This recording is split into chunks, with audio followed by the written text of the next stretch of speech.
जी, बिस्मिल्लाहिर्रहमानिर्रहीम। अ,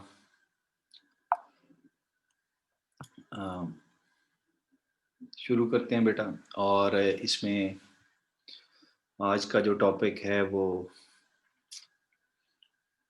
एमर्टाइज्ड एनालिसिस है।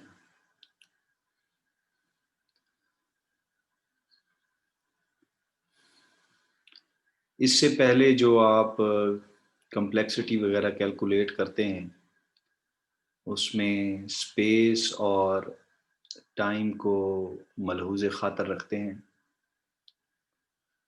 और उसकी बिना पे आप बिग ओ कैलकुलेट करते हैं। यहाँ पे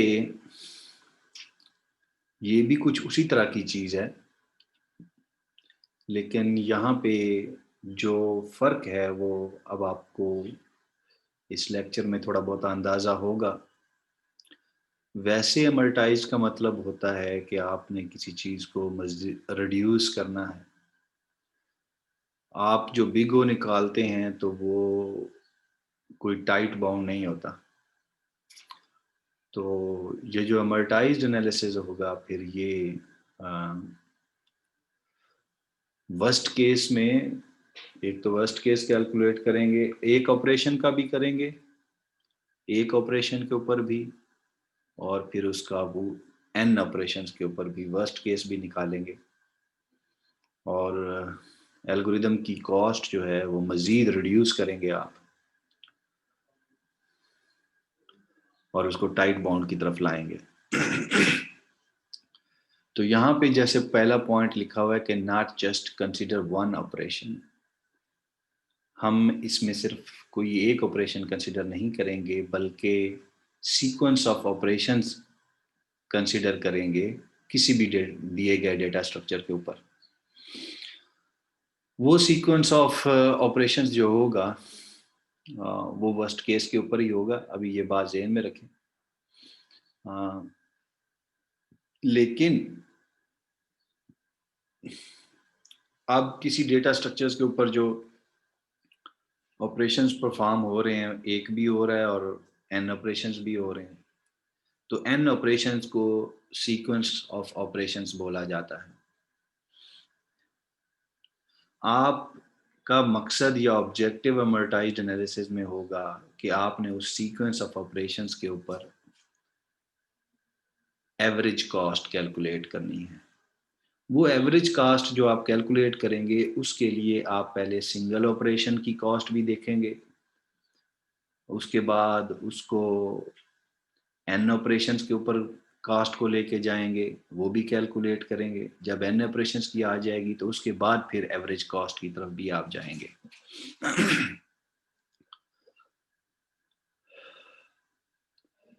एमर्टाइज्ड एनालिसिस से पहले एक और टर्म है प्रोबेबिलिस्टिक एनालिसिस।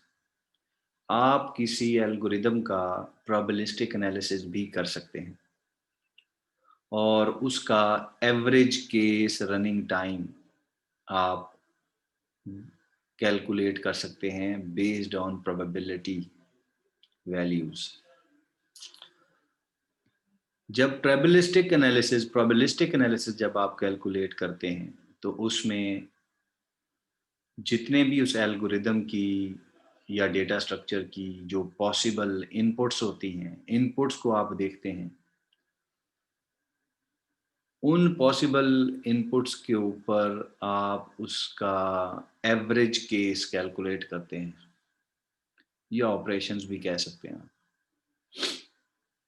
और चूंकि आप प्रोबेबिलिटी यूज कर रहे होते हैं तो फिर जो रनिंग टाइम आप कैलकुलेट करेंगे, उस रनिंग टाइम को फिर आप एक्सपेक्टेड रनिंग टाइम बोलेंगे, क्योंकि प्रोबेबिलिटी के केस में हम एक्सपेक्टेड बोलते हैं। लेकिन अगर जब आप एमर्टाइज्ड एनालिसिस करेंगे तो इसमें प्रोबेबिलिटी इन्वॉल्व नहीं होती, पहला पॉइंट। इसमें सीक्वेंस ऑफ ऑपरेशंस को आप देखेंगे और उसकी एवरेज परफॉर्मेंस कैलकुलेट करेंगे, जैसे कि यहाँ ऊपर पॉइंट नंबर 2 में कहा था। अब सीक्वेंस वो जो एन ऑपरेशंस होंगे, सीक्वेंस जो ऑफ ऑपरेशंस जो होगा आपके पास, उसमें कुछ ऑपरेशंस ऐसे होंगे जिनकी कॉस्ट कम होगी, कुछ काफ़ी ज़्यादा एक्सपेंसिव होंगे। लेकिन आप किसी की कॉस्ट कम है या किसी की कॉस्ट ज़्यादा है, आप कंसीडर तो सबको करेंगे और जब सीक्वेंस ऑफ ऑपरेशंस में सारे कंसीडर हो जाएंगे, लेकिन आप एवरेज परफॉर्मेंस कैलकुलेट करेंगे। तो अमोर्टाइज्ड एनालिसिस पहले सिंगल ऑपरेशन पे परफॉर्म करेंगे, फिर एन ऑपरेशंस पे निकालेंगे वर्स्ट केस में, और फिर वर्स्ट केस से निकालते हुए फिर आप एवरेज पे पहुंचेंगे। तो ये जो अमोर्टाइज्ड एनालिसिस है, ये गारंटी करता है average performance of each operation among the sequence in worst case. अब सीक्वेंस का जब आप एक एन ऑपरेशंस का आप कॉस्ट निकाल लेंगे, उसको फिर डिवाइडेड बाय जब आप एन ऑपरेशंस करेंगे तो आपके पास एवरेज परफॉर्मेंस आ जाएगी।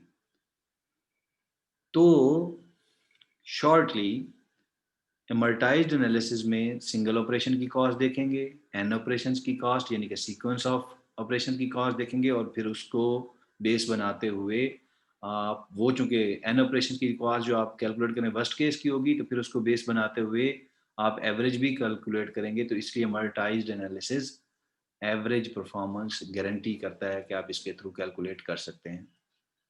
आगे चलते हैं।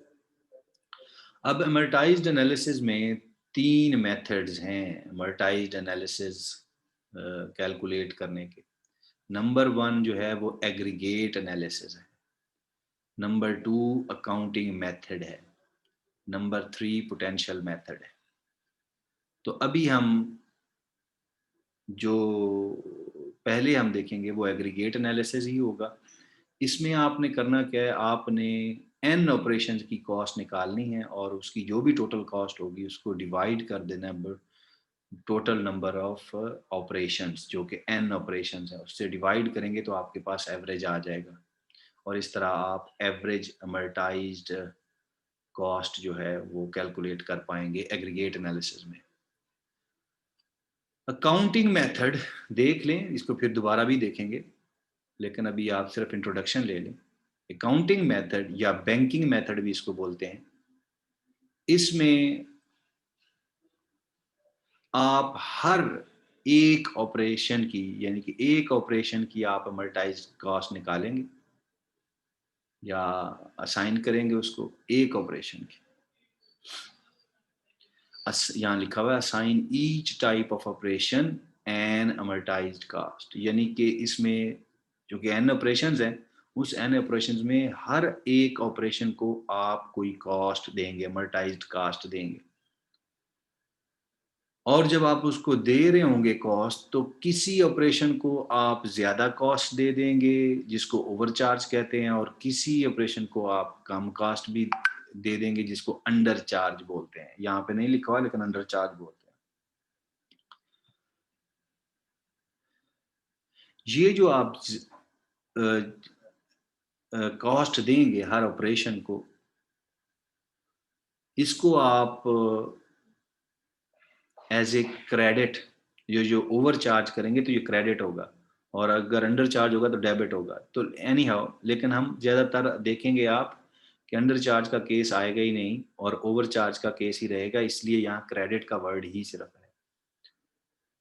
तो आपने जो ओवर चार्ज करना है, जो आप उसको क्रेडिट के तौर पर उस वो जो ऑपरेशन जिस ऑब्जेक्ट का होगा उस ऑब्जेक्ट के साथ उसको स्टोर कर देंगे। तो तीसरा पॉइंट है store the overcharge as credit on specific object. तो जिस ऑब्जेक्ट का वो ऑपरेशन परफॉर्म कर रहे होंगे उसके साथ फिर अगर उसका ओवरचार्ज है तो एज ए क्रेडिट उसके साथ स्टोर कर देंगे। और फिर बाद में जो ऑपरेशंस आते हैं उसके बाद, तो इस क्रेडिट को फिर आप उन ऑपरेशंस की कॉस्ट के तौर पर यूज करेंगे। Then use the credit for compensation for some later operations.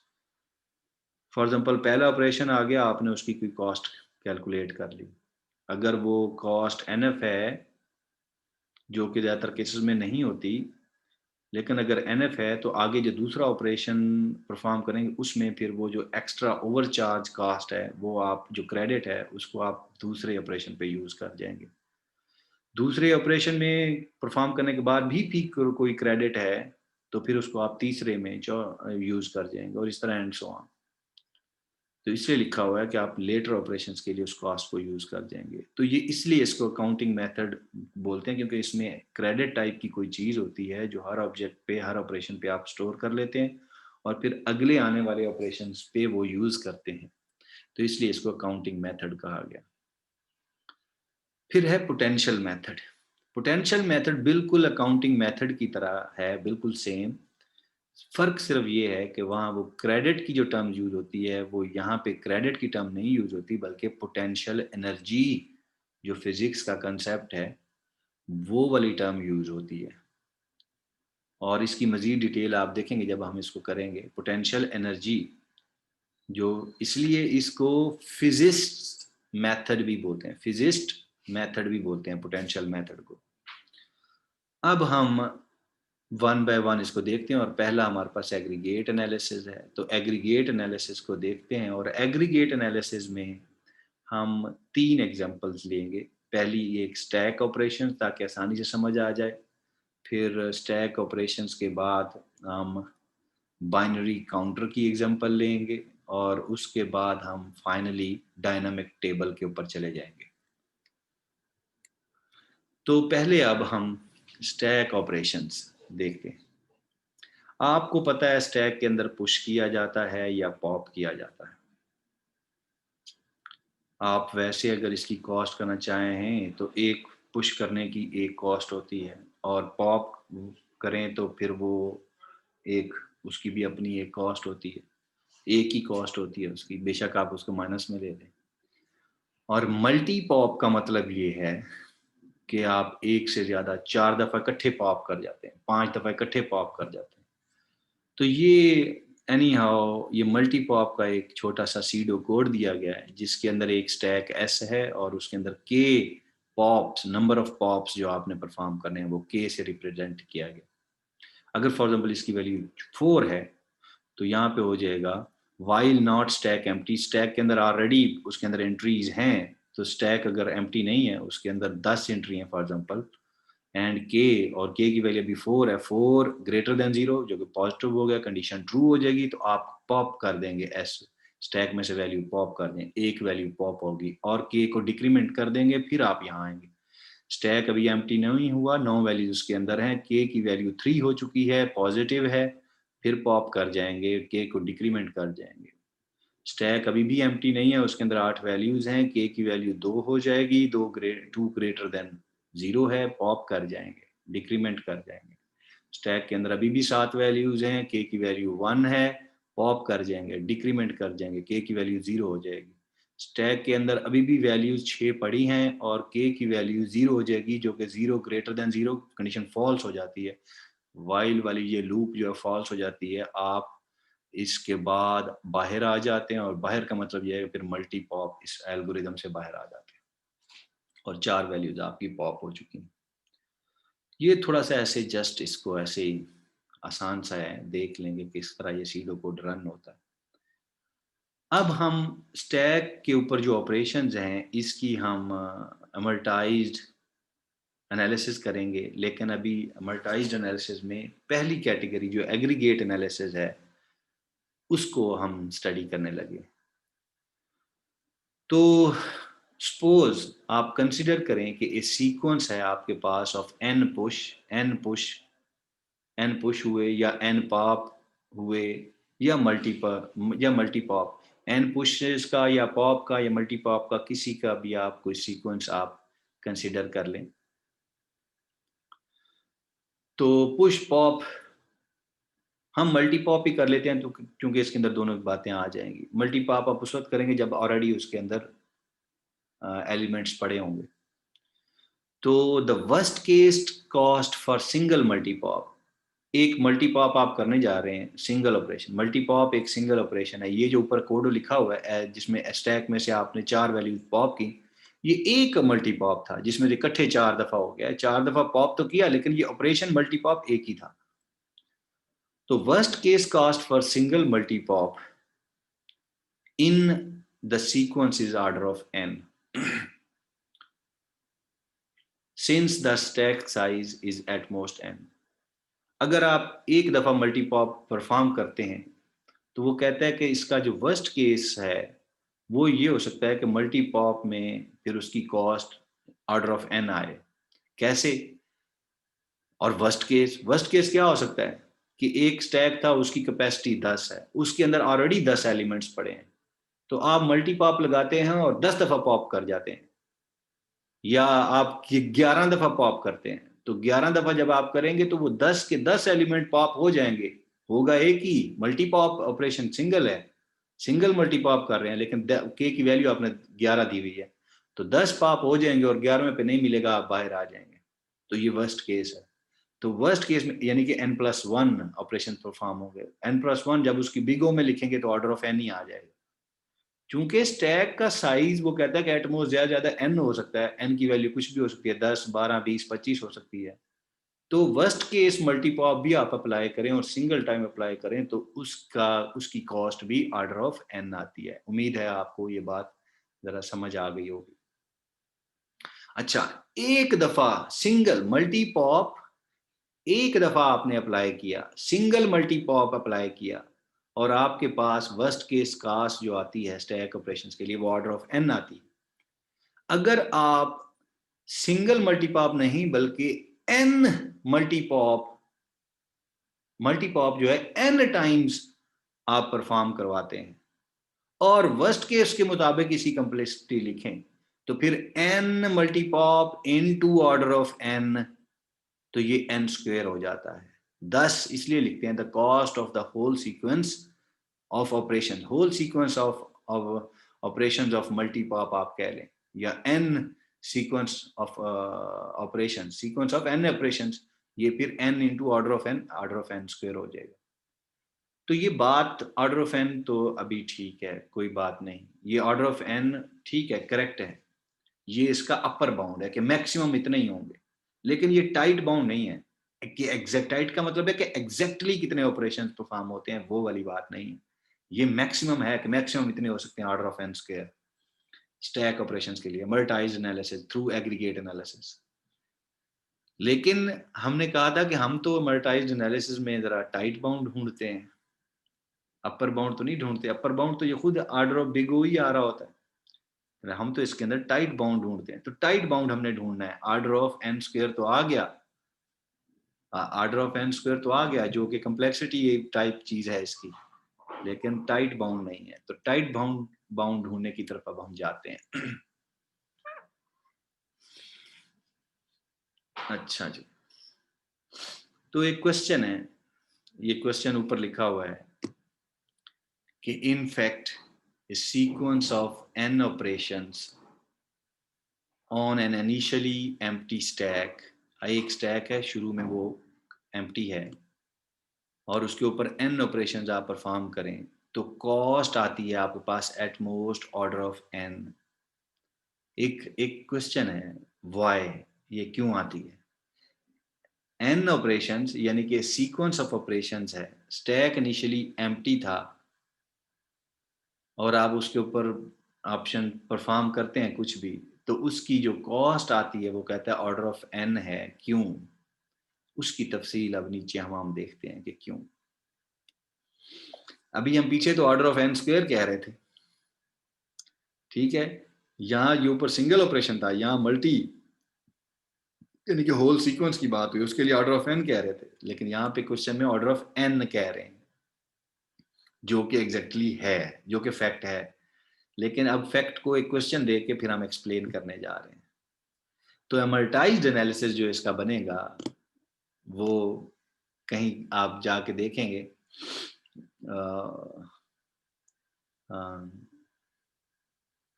Order of n divided by n जब आप करेंगे तो वो ऑर्डर ऑफ n नहीं बनेगा। एनी हाउ देखते हैं जरा।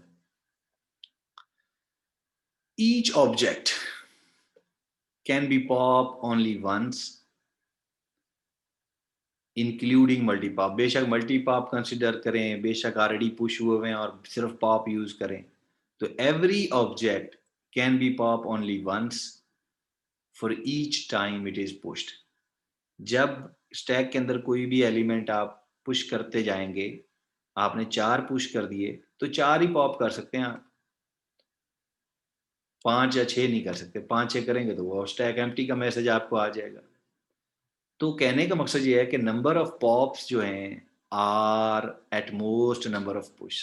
नंबर ऑफ जो पॉप्स हैं वो ज्यादा से ज्यादा नंबर ऑफ पुश के ही इक्वल होते हैं।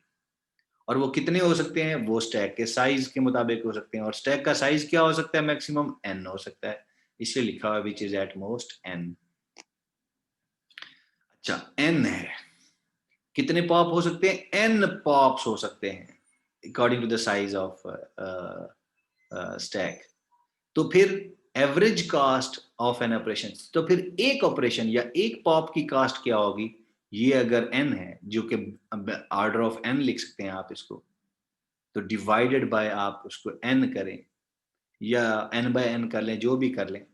तो अगर pops are, total number of pops कितने हो सकते हैं, n हो सकते हैं। और द एवरेज कॉस्ट ऑफ, अब टोटल नंबर ऑफ ऑपरेशंस कितने हो सकते हैं, पॉप्स, वो टोटल नंबर ऑफ ऑपरेशंस, वो हमने कहा कि सीक्वेंस क्या होता है, n ऑपरेशंस हो सकते हैं। तो order of n divide by n करें या order of n divide by order of n कर दें, कोई बात नहीं, एक ही बात है। या n बाय n कर दें, एक ही बात है। तो ये n से कैंसिल होने के बाद आपके पास ऑर्डर ऑफ 1 रह जाता है। एक ऑपरेशन की कॉस्ट, एवरेज कॉस्ट जो आपके पास आएगी वो ऑर्डर ऑफ 1 आएगी या सिंपली 1 आएगी। तो आपके पास एक ऑपरेशन की एवरेज कॉस्ट आ गई। ये हमने एवरेज कॉस्ट ही निकालनी थी, हमने एवरेज कॉस्ट ही निकालनी थी। तो amortized cost in aggregate analysis is defined to be the average cost। और amortized cost जो होती है aggregate analysis में, वो इस equation के मुताबिक total cost of n operations divided by n, ये फॉर्मूला था।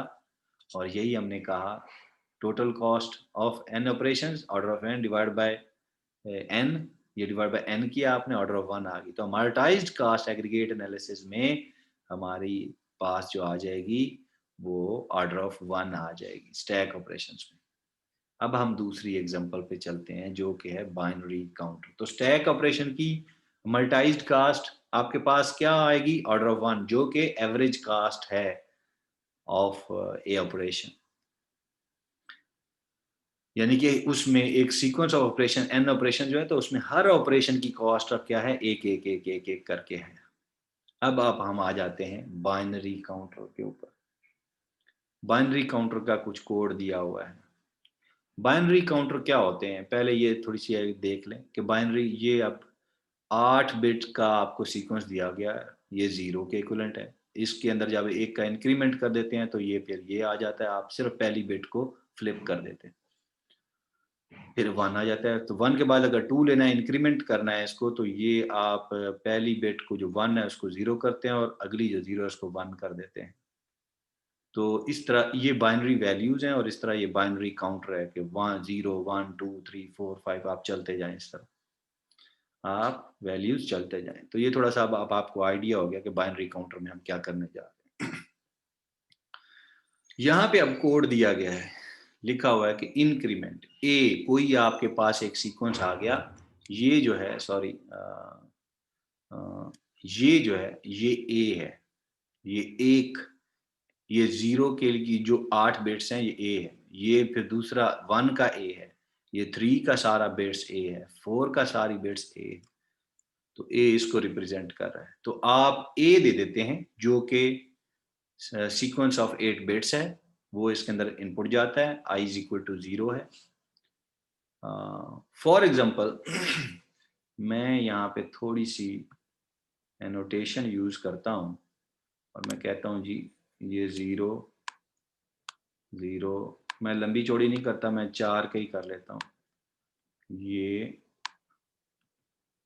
सिर्फ 6 बिट्स कर लेता हूँ, 8 नहीं करता। आई इज इक्वल टू 0 है। अब ये ए है, ये आपके पास क्या है,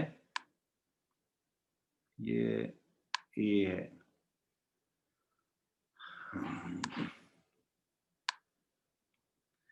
i इज इक्वल टू 0 है और i less than a dot length, a की लेंथ कितनी है 6 है, तो 0 लेस देन 6 कंडीशन ट्रू, और चेक हो रहा है a into 0 equal equal to 1, ये a इंटू 0 इधर से राइट साइड से ये 1 है, तो क्या कर दो, वो कह रहा है a i को 0 कर दो, इसको क्या कर दो आप 0 कर दो,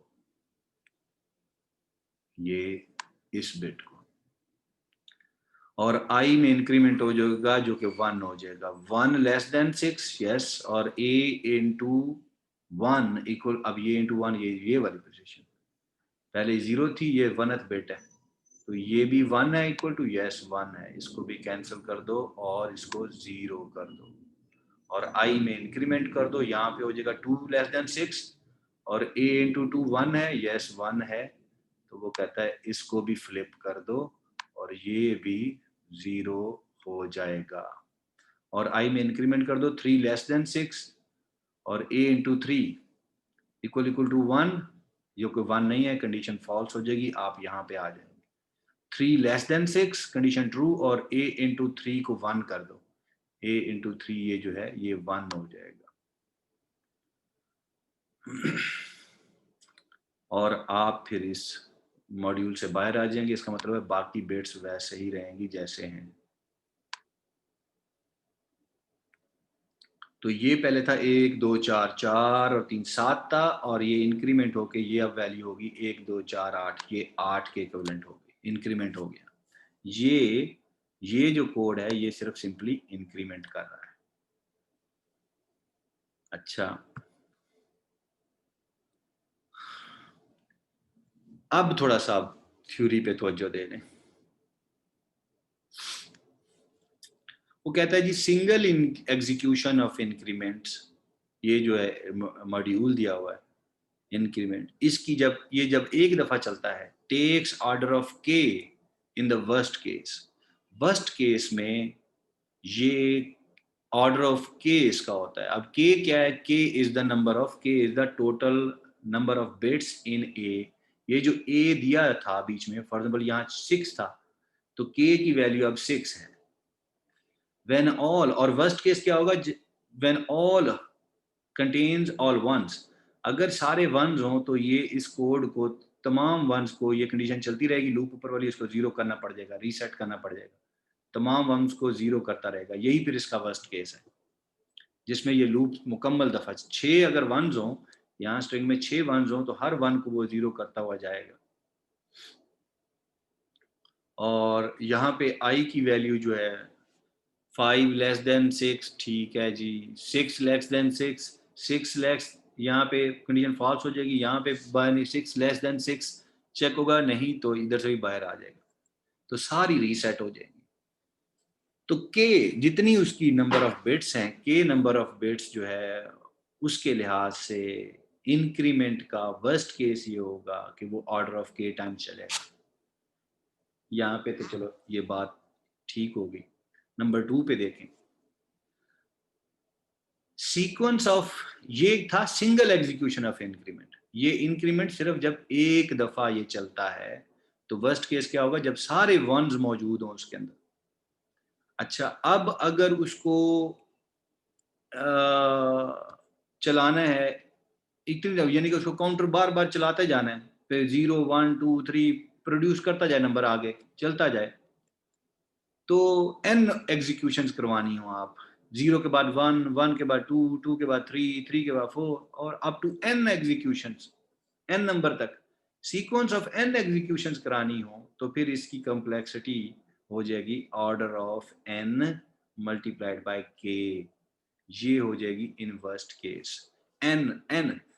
ये भी वर्स्ट केस था ऊपर वाला, लेकिन इसी तरह जब आप n ऑपरेशंस के लिए n टाइम्स ऑफ एग्जीक्यूशन करवाएंगे इसकी इंक्रीमेंट की, तो ऑर्डर ऑफ n k हो जाएगा, क्योंकि वो भी वर्स्ट केस है तो ये भी वर्स्ट केस है, और इसमें इनिशियली जो काउंटर होगा वो 0 है, जैसे यहाँ पे ट्रिगर लिया गया ये 0, और n की वैल्यू फॉर एग्जाम्पल 31 है, ले जाएं इसको आगे, तो n एग्जीक्यूशंस के लिए ऑर्डर ऑफ n k हो जाएगा फिर। अच्छा, एन के आ गया, अब ये जो एन के आ गया ये तो मैक्सिमम आ गया, ये जो बाउंड आया आपके पास n के मैक्सिमम इतने तक रहेगा, दिस बाउंड इज करेक्ट, ये ठीक है, लेकिन ये टाइट बाउंड नहीं है। इसमें कोई एक सिंगल ऑपरेशन की कोई एवरेज कॉस्ट नहीं आई, उसकी तरफ जाना है। जैसे आपने यहाँ स्टैक के लिए single average cost of single operation निकाली थी, तो अब वो निकालने की तरफ हमने अभी जाना है। द टाइट बाउंड इज, इसका टाइट बाउंड क्या है, वो है order of n for n executions. यहाँ पे हम कह रहे हैं कि एन एग्जीक्यूशंस के लिए जो ऑर्डर ऑफ एन के बनता है, ये तो बहुत ज्यादा है, ज्यादा एस्टिमेट है, तो जो कि टाइट नहीं है, अपर बाउंड है ये। तो इसको अगर टाइट करना है तो टाइट इसका वैसे बनता है order of n, n executions के लिए। कैसे बनता है अब हम देख लेते हैं। अब उसको कैलकुलेट करना है। जब आप उसको कैलकुलेट करेंगे तो वो बेसिकली आपका क्या होगा, मल्टाइज्ड एनालिसिस में आ जाएगा, एग्रीगेट एनालिसिस में आ जाएगा। और वो कैसे करते होते हैं, ये एन एग्जीक्यूशंस के लिए था, डिवाइडेड बाय एन ऑपरेशंस। वो कुछ इस तरह की कोई चीज देखते हैं। अब ये इसके अंदर के इन्वॉल्व है तो इतना आसानी से ये डिवाइड होके आएगा नहीं, तो जरा थोड़ा सा देखते हैं इसको।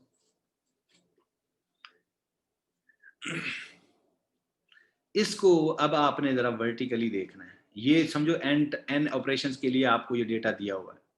अब आप इसको थोड़ा सा वर्टिकली देखेंगे। वर्टिकली देखें कि ये जो ए बिट्स हैं, इसमें ए जीरो जो अरे है वो ये जीरो फिर one, zero one, zero one, zero one बदलती जाती है, इस तरह करके नीचे बदल रही है। तो मैं फिर कह सकता हूँ कि ए जीरो की जो एरे है वो फ्लिप्स एवरी टाइम, हर दफा वो फ्लिप कर जाती है। और टोटल क्या है, एन टाइम्स है।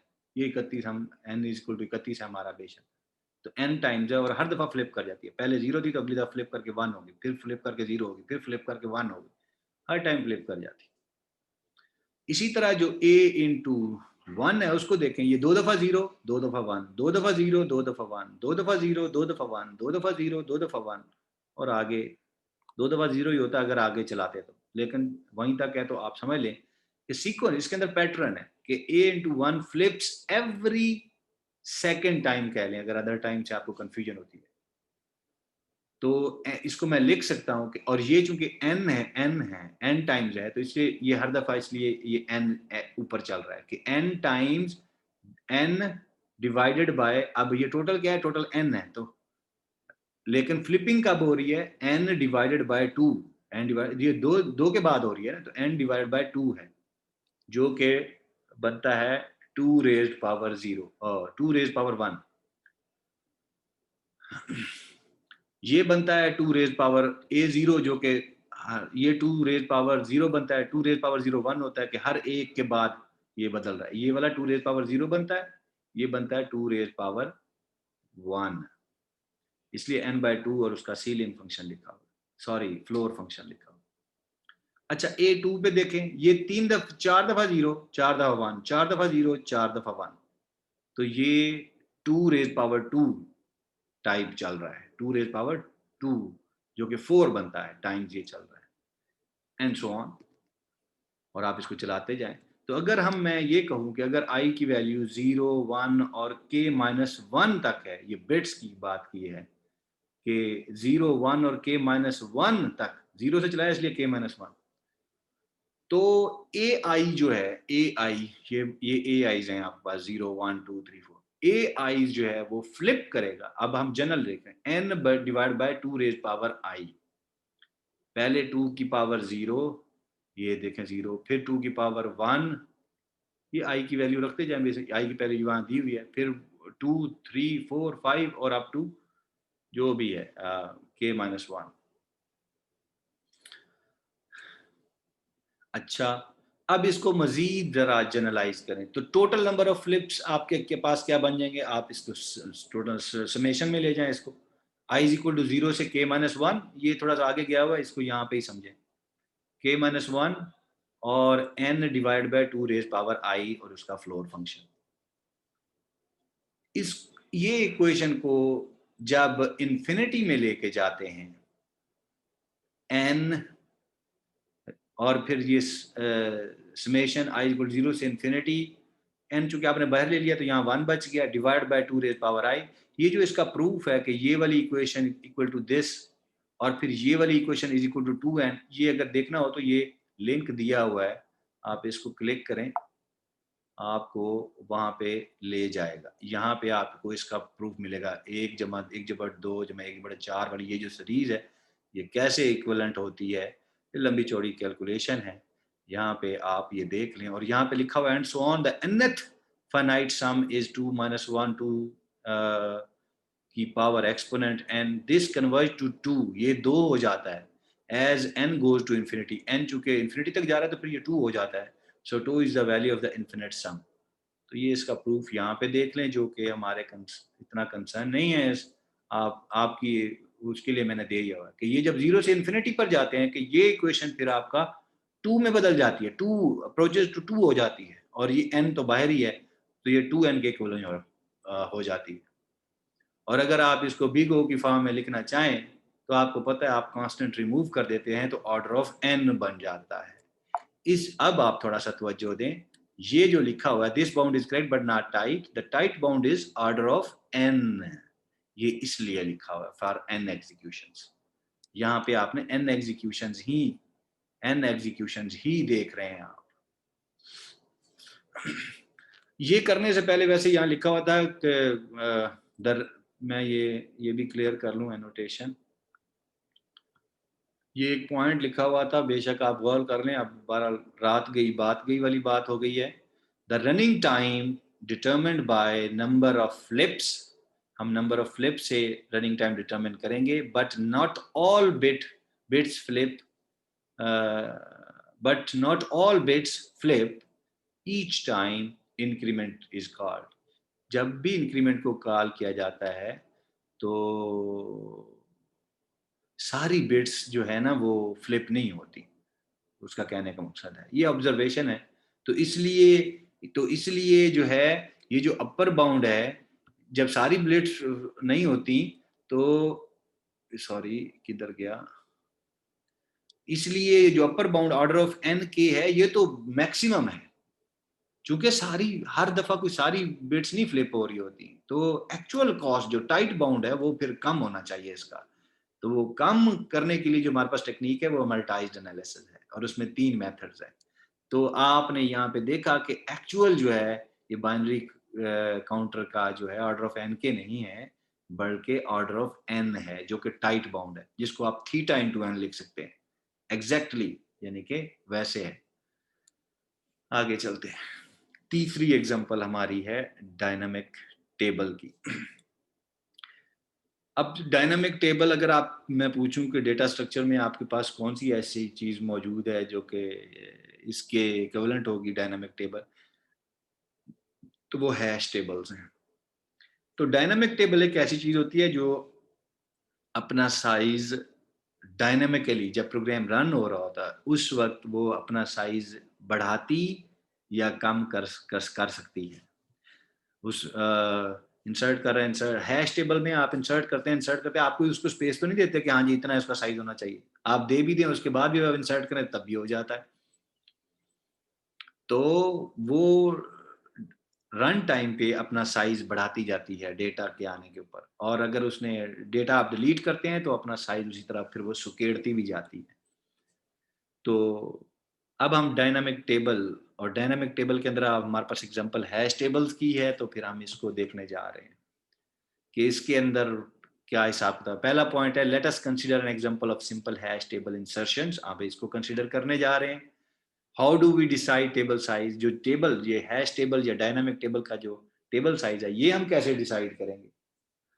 तो इस क्वेश्चन का आंसर आगे आपको मिलेगा, लेकिन हमें ये पता है कि ये ऑटोमेटिकली अपना साइज बढ़ाती है और काम करती है। लेकिन मजीद भी हम डिटेल देख लेते हैं कि जब आप इंसर्ट करते हैं तो कब कौन कौन से मौके होते हैं कि जहाँ पे जाके ये ऑटोमेटिकली अपना साइज बढ़ाती, और इस तरह डिलीशन के ऊपर सोचें तो कब कब मौके हैं जो साइज कम करती है।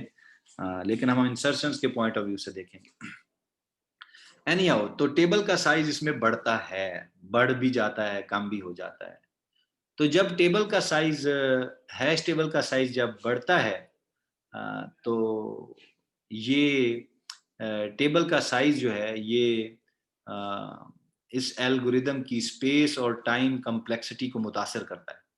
तो एक लफ्ज लिखा गया है कि there is a trade off between space and time, कि स्पेस और टाइम के दरमियान जो है ना ट्रेड ऑफ चलती रहती है, उसके उनके दरमियान आपस में लेन देन चलता रहता है, स्पेस और टाइम के दरमियान। क्या लेन देन चलता है कि जब आप हैश टेबल डाटा आप इंसर्ट कर रहे हैं और टेबल का साइज जो है ना बहुत ज्यादा हो गया है। टेबल का साइज उस वक्त ही ज्यादा होता है जब उसके अंदर डेटा बहुत ज्यादा हो। तो उसका फायदा तो आपका ये होगा कि आपका जो सर्च टाइम जो है ना वो बहुत फास्ट हो जाएगा। आप बड़े कम वक्त में वो अपना जो भी आइटम सर्च करना चाहते हैं सर्च करके आप उसको दे देंगे बहुत बड़े डेटा में से। हाँ, लेकिन उसका जो अच्छा, अब आपका सर्च टाइम तो बड़ा फास्ट हो गया है, बड़ा कम हो गया है, बड़ा एफिशिएंट हो गया है, लेकिन साथ ही साथ वो उसका टेबल का जो साइज है वो बहुत बढ़ गया है। तो ये फिर बीच में है, कुछ लो और कुछ दो की बातें हैं, ट्रेड ऑफ है बिटवीन। आगे चलते हैं। तो the solution to this trade off problem is to use dynamic table और अरेज। डायनामिक अरेज भी कह सकते हैं, हैश टेबल भी कह सकते हैं। मुख्तलिफ प्रोग्रामिंग लैंग्वेजेस में फिर मुख्तलिफ नाम के तौर पे आती है, तो इसलिए जैसे भी आप कहना चाहें। तो हैश भी बेसिकली अरे ही है, लेकिन उसका थोड़ा सा डिफरेंट सा स्ट्रक्चर हो जाता है। तो ट्रेड ऑफ प्रॉब्लम का जो सोल्यूशन है वो तो हमारे पास डायनामिक टेबल या अरेज ही हैं पिछली बातों के पॉइंट ऑफ व्यू से। अब the idea is to increase the size of the table whenever it becomes full. Data insert करते हुए जब जब हैश टेबल फुल हो जाएगी और आप कोई नया एलिमेंट उसके अंदर भी डालने जा रहे हैं, तो आप टेबल का साइज बढ़ा दें, इंक्रीज कर दें।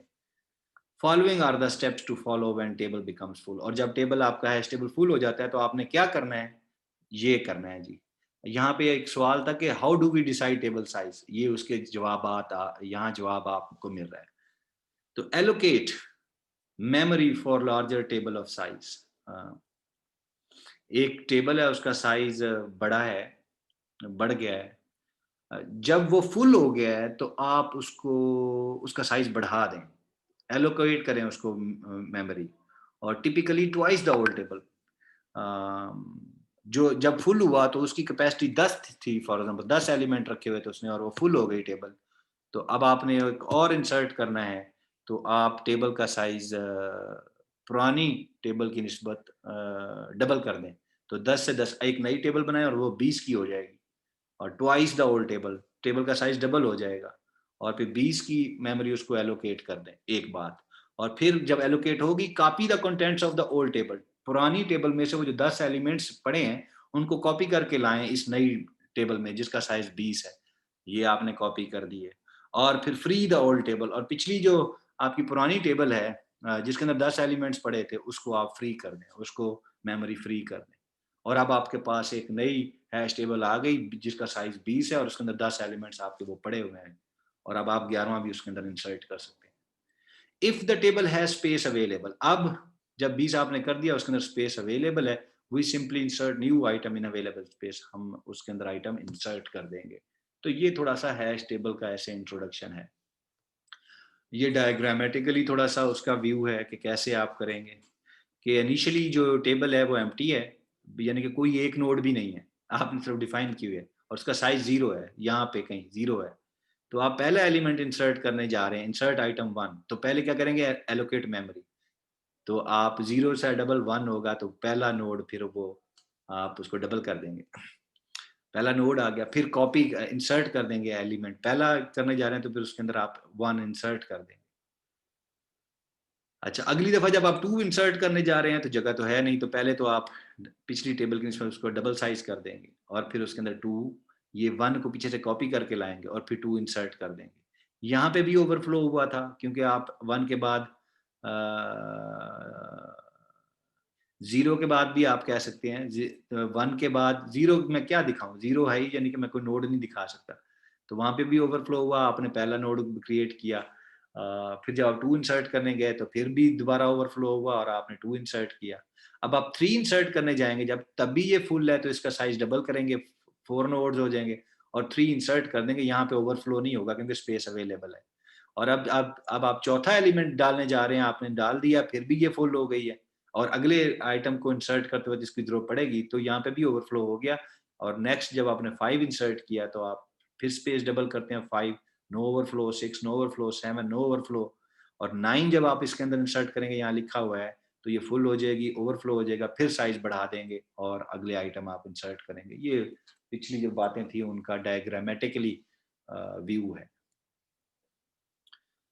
तो फिर सवाल है, what is the time complexity of n insertions using the previous scheme? ये जो पीछे आपने बातें पढ़ी हैं, तो n इंसर्शंस, n ऑपरेशंस की टाइम कॉम्प्लेक्सिटी क्या होगी?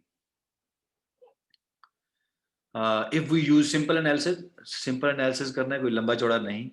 The worst case cost of n insertion, single insertion की worst case cost is order of n। Single आप इंसर्शन, सिंगल ऑपरेशन इंसर्शन का कर रहे हैं, तो क्या वर्स्ट केस पॉसिबल हो सकता है? Worst case possible, for example ये यहाँ पे आप पहुंच चुके थे, यहाँ पे आप 9 भी इंसर्टेड है आपका, और इसका साइज है जी 4 और 4 8, आप 9वां एलिमेंट सर्च करने जा रहे हैं, तो आप एक तो इसका साइज डबल कर देंगे, ठीक है, और फिर ये सारे कॉपी करके लाएंगे, ये 10 ये 9 भी इसमें डला हुआ है, तो ये 9 4 4 8 एलिमेंट आपने कॉपी किए, वो जो एंड टाइम था वो सारे आपके हो गए, और फिर आगे आप फिर नया एलिमेंट भी आप उसमें डालने जा रहे हैं।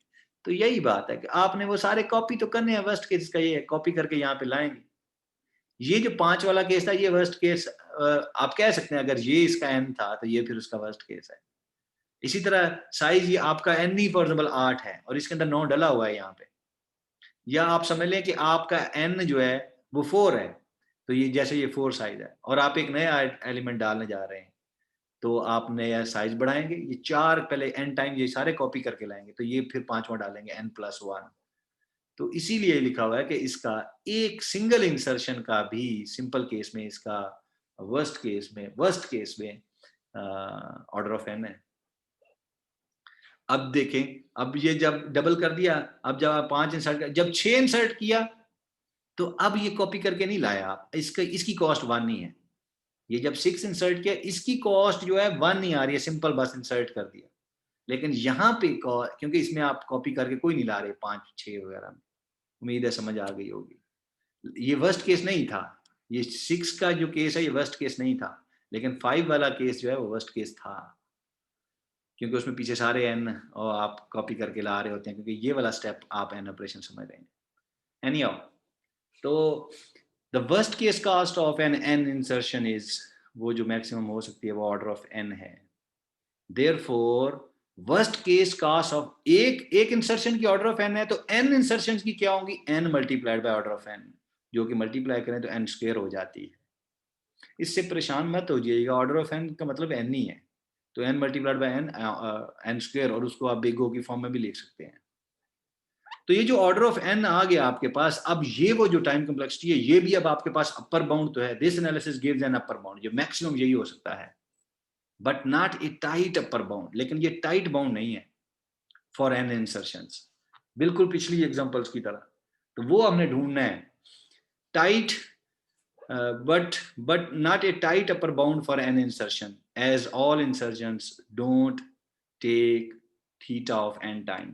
वो कह रहा है कि हर कोई सारी इंसर्शन एन टाइम नहीं लेती। आपने यहाँ देखा कि ये 4 पे जब 5 डाले थे, यहाँ पे तो ये ऑर्डर ऑफ एन है, लेकिन जब आपने 6 डाला तो सिर्फ एक ही कॉस्ट आई, 7 डाला एक ही कॉस्ट आई, 9 पे आगे फिर यानी कि आपने डाल तो दिया, लेकिन 9 से अगले स्टेप पे 9 वाले 9 डाल देंगे तो कोई नहीं, कहा एक ही कास्ट आएगी, लेकिन 9 के अगले पे फिर वो order of N time cost आ जाएगी।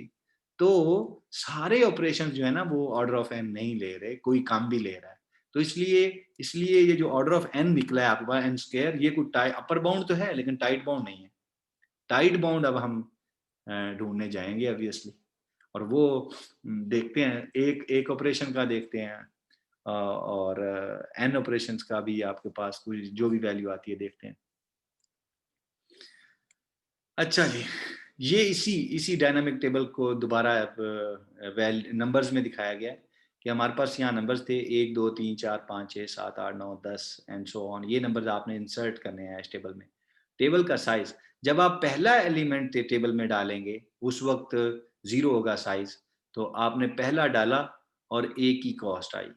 टेबल की साइज क्या है? ये साइज है, सॉरी, कॉस्ट नहीं है। टेबल का साइज क्या? एक नोड बन गया और एक ही उसका साइज है। और कॉस्ट कितनी आई? वो सिंगल इंसर्ट आपने किया, एक ही एलिमेंट इंसर्ट कर दिया।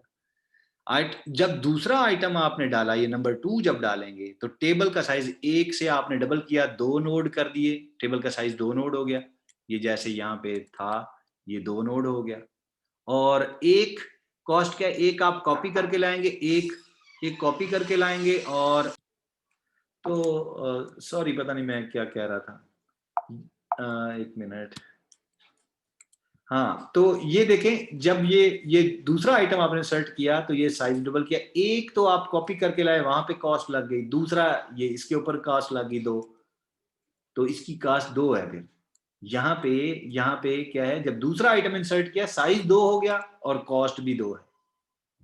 अच्छा, 2 के बाद आप जब तीसरा एलिमेंट डालने जा रहे हैं, तो टेबल का साइज फिर आपने डबल किया, तो वो टेबल का साइज तो 4 हो गया। कॉस्ट कितने? 2 पिछले कॉपी किए, एक ये खुद से तीसरा एलिमेंट जो डाल रहे हैं, तो कॉस्ट इसकी 3 होगी। फिर जब चौथा एलिमेंट उसमें डाला, तो अब आपको कुछ बड़ा नहीं करना पड़ा, टेबल साइज 4 ही रहा, टेबल साइज 4 ही रहा। ये एनोटेशन थोड़ी सी यूज कर लेते हैं, टेबल साइज 4 ही रहा। और चूंकि आपने चौथा एलिमेंट सिंपली डाल देना है, तो अब इसकी कॉस्ट जो है, हाय हाय हाय, इसकी कॉस्ट 1 आ गई। मेरा कर्सर गुम हो गया, मुझे इसके लिए मेहनत करनी पड़ेगी। ये एनोटेशन का यही नुकसान है।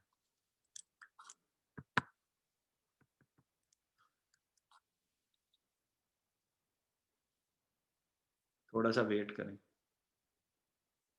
हैंग हो गया।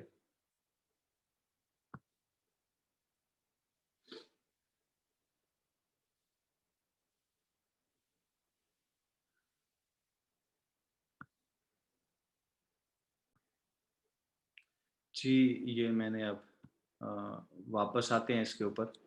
तो ये चौथा आइटम जब आपने इंसर्ट किया, तो साइज 4 था और जगह अवेलेबल थी, आपने डाल दी उसके अंदर है चौथा आइटम, तो कास्ट एक ही आई। और जब पांचवा डालने जा रहे हैं तो जगह नहीं है, तो आपने साइज डबल किया, जो कि 8 हो गई। और पीछे से 4 कॉपी करके लाएंगे, 4 कास्ट तो वो है, और पांचवा उसका आपने जो खुद डाला वो 5 उसकी अपनी है, इसलिए ये 5 है। और छठे में फिर जगह फिर अवेलेबल है, साइज वही है, एक कॉस्ट। सातवें में भी एक कास्ट, आठवें में भी एक कास्ट। अब आठवें में नौवां डब डालने जा रहे हैं, तो अब जगह अवेलेबल नहीं है, इसको डबल करना पड़ेगा। जग साइज फिर वो साइज टेबल साइज 16 हो गया, और आपने एलिमेंट डाला 8 पीछे से कॉपी करके लाए, एक ये वही नौवां एलिमेंट जो खुद आप डालने जा रहे हैं, एक उसकी 9 कास्ट हो गई फिर इसकी। और इस पे 10वें में फिर एक, एंड सो ऑन, चलते जाएं आप। अब जरा मल्टाइज कास्ट, आप इन ये जो कॉस्ट है इनको जरा यहाँ लिख लें। यहाँ पे थोड़ा सा गलत लिखा हुआ है कुछ नंबर, ये 1 2 3, ये दोबारा +1 लिखते हैं, 5 इसमें 1 मिस है, 1 1 और एक और 1 मिस है, 9 +1। उससे फर्क नहीं पड़ता, बेशक लिख दें या इस अगर मिस भी हो गया तो ऐसा कोई खास फर्क नहीं पड़ने लगा। तो आप बेशक ये सारी कॉस्ट जो है ये लिखें कि ये सारी का डिवाइड बाय एन, ये जो फार्मूला था हमारा कि जितनी ये कॉस्ट है, total cost of n operation divide by n, ये एन ऑपरेशंस है। अब हम इसको मजीद सिंपलीफाई करते हैं, हम इसमें से ये 1 1 वैसे ही इग्नोर कर देते हैं, हमें ये चाहिए ही नहीं, आप इसको लिखें या ना लिखें। तो वी कैन, बाकी जो चाहिए, जो कॉस्ट ज्यादा है, 2 3 5 9 ये जो आ रही है, we can simplify the above series by breaking terms into ये 2 3 5 9, जो इसमें से ज्यादा है वो लिख लिए। इसको मजीद हम टुकड़े टुकड़े कर दिया, 2 को हम लिख सकते हैं 1 + 1, 3 को लिख सकते हैं 1 + 2, 5 को लिख सकते हैं 1 + 4 एंड 1 + 8 एंड सो ऑन। फिर अमर्टाइज्ड कास्ट, इस फार्मूले को कैसे लिख सकते हैं कि ये 1 1 1 वाले जो हैं ये सारे कॉमन लेके हमने यहाँ पे लिख दिए एंड टर्म्स, प्लस बाकी जो बच गए ये 1 2 4 8 ये आपने यहाँ पे लिख दिए, जो कि ये वाली जो सीरीज है log ऑफ n-1 / 2 के इक्विवेलेंट है, +1 टर्म्स। और ये वही है, और ये वही है जो पीछे आप देख चुके हैं, ये नीचे वाली पोर्शन 1 2 4 8, ये वही है जो कि आपकी 2n के इक्विवेलेंट आके आई थी। तो ये सीरीज उसी तरह ये 2n के इक्विवेलेंट होती है, n plus 2n divide by n, ये ऊपर 3n divide by n, n से कैंसल और आपके पास सिर्फ 3 रह जाता है, less than equal to. Amortized cost जो है वो कह रहा है कि ये 3 से यहाँ पे जो भी कॉस्ट होगी वो 3 मैक्स से, अब ये टाइट बाउंड आया, 3 से कम रहेगी, 3 से ज्यादा नहीं, इक्वल रहेगी इसके या इससे कम। आप इसको बिग ओ में लिखना चाहें तो ये कांस्टेंट है तो ऑर्डर ऑफ 1 में लिखेंगे आप, क्योंकि आप कांस्टेंट कांस्टेंट है ना, तो ऑर्डर ऑफ 1 बिग ओ में तो फिर ऑर्डर ऑफ 1 बनता है। तो ये आपके पास अमर्टाइज्ड कॉस्ट आती है एक ऑपरेशन की। Using amortized analysis we could prove, ये एवरेज है, वी कुड प्रूव क्योंकि ये हम डिवाइडेड बाय n करते हुए आ रहे हैं, वी कुड प्रूव। अब ये एवरेज कॉस्ट किसकी होती है? Average cost of n operation. We could और इस तरह बाकियों की इस तरह क्या आ जाएगी, अगर आप बिग ओ में ले जाएं तो n की टर्म्स में order of n। We could prove that dynamic table scheme has order of 1 insertion time, which is great result using in hashing. Hashing use करते हुए order of 1 क्लक करके इतनी फास्ट है ये, यानी कि आपके पास टाइट बाउंड के तौर पे आया। Also, the concept of dynamic table is used in vectors in C++. C++ में जो vectors हैं वो भी इसी तरह ही हैं, या जो array list इन Java में जो आपको array list available है वो भी यही है, हैश टेबल ही है। अच्छा जी, अगला है अकाउंटिंग मेथड, ये फिर हम अभी देखते हैं।